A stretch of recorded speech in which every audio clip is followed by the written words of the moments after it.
So hi guys, akong ipakita ninyo kung sa ka-legit si Popo. So aris ako sa income reminder. So mao ni akong mga income before ko naka-withdraw. So nag-start dahil ko mga April 19. So pasak ko sa babaw. April 19. So mao na ako nadawat 10,000, 10,000 sa kadlaw kay tag 2 hours. Basta niyuhos ka tag 2 hours.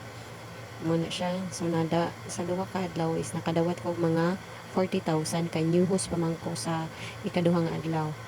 Pag ikatulong nga adlaw, so mao ni ang uban sa day na ko no mga tasking 800 so nagkuan sa kog 800 ka tasking.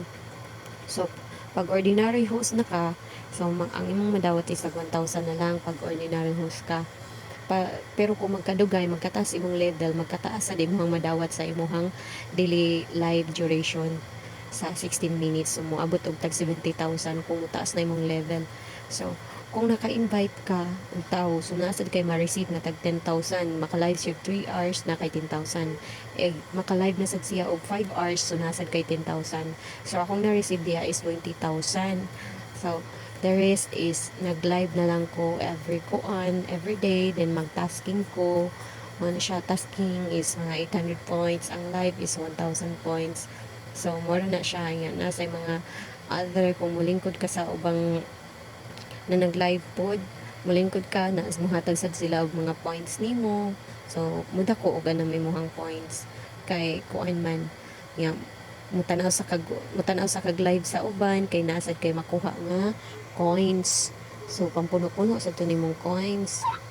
So, mo na siya, kung mga kuan, tasking, mga live duration. So, until nga naka-withdraw ko. So, direct ka sa arrival notice your withdrawal. So, mao ni siya akong na-withdraw. I mean, 10,000 unta ni siya. So, pero naman sila deduction. Na sila deduction na mga point something. Ay, kuha naman lang, $9, 24 na lang. So, mao na ako na-receive.